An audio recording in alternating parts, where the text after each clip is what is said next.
Welcome back to our YouTube channel my notes coaching academy. ठीक है, तो मैं आपको पढ़ाती हूँ हिंदी, और हिंदी का आज हम टॉपिक करने वाले हैं तत्सम तद्भव शब्द।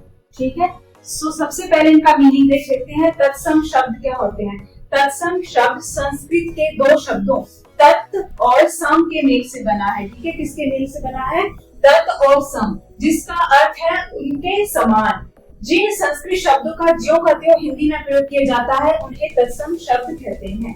ठीक है, मतलब कुछ ऐसे संस्कृत के वर्ड जिनका आपकी हिंदी में भी यूज किया जाता है वैसे का वैसा ही। जैसे इसके एग्जांपल हैं जल, अग्नि, वृक्ष, कमल, दुग्ध आदि। ये वर्ड कहाँ से आए हैं? संस्कृत से आए हैं, और इनका ज्यों का त्यों ही प्रयोग किया जाता है कहाँ पे? हिंदी में। ठीक है, उसके बाद नेक्स्ट आता है तद्भव शब्द। तद्भव शब्द क्या होते हैं? तद्भव शब्द जो शब्द संस्कृत से हिंदी में आए हैं पर भाषा के विकास के साथ जिन शब्दों का रूप बदल गया है। ठीक है, लेकिन उसका क्या रूप भी चेंज हो गया है। जैसे ये है अग्नि, तो अग्नि किसका वर्ड है? संस्कृत का वर्ड है, और अग्नि से आपका वर्ड क्या बन गया है? आग।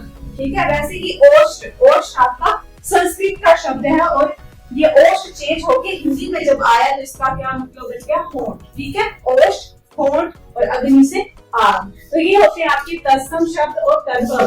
तत्सम क्या होते हैं? जो संस्कृत के शब्द होते हैं। ठीक है, जैसे जल, अग्नि, वृक्ष, कमल, दुग्ध आदि। और तद्भव क्या होते हैं? जो संस्कृत से आए हैं और हिंदी में आके चेंज हो गए, जैसे आग, होंठ। ठीक है, अब इनका पहचान करने के लिए हम कुछ ट्रिक्स देखेंगे कि सबसे पहले ये ट्रिक है तद्भव तद्भव शब्दों को पहचानने की ट्रिक। ठीक है, तो हम इनकी पहचान कैसे कर सकते हैं कि कौन सा तद्भव है और कौन सा आपका तत्सम है। ठीक है, सबसे पहले है विसर्ग। विसर्ग का प्रयोग केवल संस्कृत शब्दों में होता है जो हिंदी में उसी प्रकार उसी रूप में प्रचलित है। ठीक है, कुछ ऐसे शब्द होते हैं जो जिनके आगे क्या लगी होती है? विसर्ग होती है। तो विसर्गों वाले जो होंगे वो आपके कौन से होंगे? संस्कृत के वर्ड, संस्कृत के शब्द होंगे जिनके साथ विसर्गें लगी होंगी। ठीक है, और जब हम उनको हिंदी में देखेंगे तो उनके साथ विसर्गें नहीं लगी होंगी।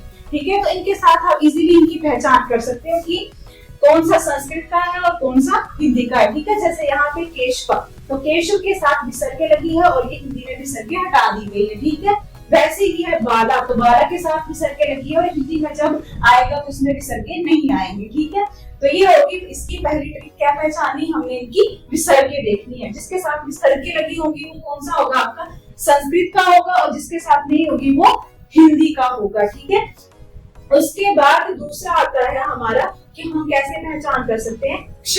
क्ष क्या है? आपका एक व्यंजन है। क्ष का प्रयोग केवल तत्सम संस्कृत के शब्दों में होता है। ठीक है, क्ष का प्रयोग ज्यादातर कहाँ पे होगा? जो संस्कृत के शब्द है। तत्सम शब्द है कौन से? तत्सम, जो संस्कृत से आए हैं। जैसे यहाँ पे शिक्षा, शिक्षक, क्षत्रिय, क्षति, नक्षत्र इत्यादि। यहाँ पे क्ष आया तो क्ष का प्रयोग कहाँ पे होगा? तत्सम शब्दों में होगा। ठीक है, उसके बाद इसका एक मैंने क्वेश्चन दिया है, जैसे निम्नलिखित शब्दों में तत्सम शब्द कौन सा है? तत्सम यानी संस्कृत का कौन सा है? तो मैंने पीछे क्या बताया कि उसमें क्या आएगा? क्ष आएगा। ज्यादातर क्ष यूज होता है, तो इसमें क्ष कहाँ पे है? ये क्षीण। ठीक है, क्षीण, यहाँ पे क्षीण है, ये हिंदी का है। छेड़ा भी हिंदी का है, धरती भी हिंदी का है, और वैसे ही ये है इसमें क्ष वाला, तो ये कौन सा हो गया? आपका तत्सम शब्द हो गया। ठीक है, क्लियर है।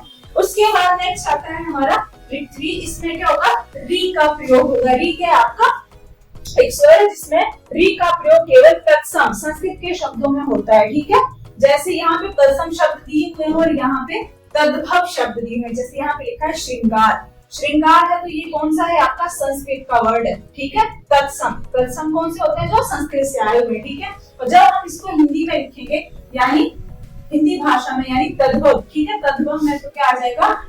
सिंगार। ठीक है, श्रृंगार का सिंगार। मृतिका, मृतिका क्या? मृतिका कहाँ का शब्द है? संस्कृत का है, और जहां पे हम इसको हिंदी में लिखते हैं तो क्या लिखते हैं? मिट्टी। ठीक है, उसके बाद ये क्वेश्चन है कि निम्नलिखित में तत्सम शब्द क्या है? तो जिसमें मैंने क्या बताया कि री आएगा। ठीक है, तो री कहाँ पे आता है? तत्सम शब्द। तो तत्सम की पहचान करनी, तो यहाँ पे क्या आएगा? ये रिक्ष। ठीक है, रिक्ष, बहु और रिक्ष, तो इसमें क्या आएगा? तत्सम रिक्ष। ठीक है, उसके बाद नेक्स्ट है इसकी फोर्थ ट्रिक। क्या है कि प्राय तत्सम में व वर्ण तद्भव में व हो जाता है। ठीक है, इसका मतलब क्या है कि ज्यादातर तत्सम में जो होगा आपके संस्कृत के वर्ण में व आएगा। ठीक है, व वर्ण जो होगा, और वो तत्सम में जब चेंज करेंगे तो किसमें चेंज हो जाता है? व। ब में चेंज होता है, व आपका वर्ण ब में चेंज होता है। जैसे यहाँ पे एग्जाम्पल दिया है, तत्सम का है ये पूरब, ठीक है, तो पूरब तद्भव में चेंज करेंगे तो किस में चेंज हो जाएगा, पूरब, ठीक है। वैसे ही विनती, तो विनती किस में चेंज हो गया, व का ब बन गया, विनती बन गया, ठीक है। वैसे ही वर्षा है तो वर्षा का बरसात, ये आपका हिंदी में बन गया तत्सम से तद्भव। ये क्वेश्चन दिया है, ठीक है, जैसे निम्नलिखित में तद्भव शब्द कौन सा है, उपवास, अवगुण, अवतार, अवीर, ठीक है। ऐसे क्वेश्चन आपको एग्जाम में भी पूछे जा सकते हैं। उसके बाद ये लास्ट ट्रिक आती है, इसमें प्राय तत्सम में श वर्ण तद्भव में स हो जाता है, यानी जो भी आपका तत्सम में दिया होगा श, शलभम वाला श, वो आपका तद्भव में जब चेंज करेंगे तो सपेरा वाला स बन जाएगा, ठीक है।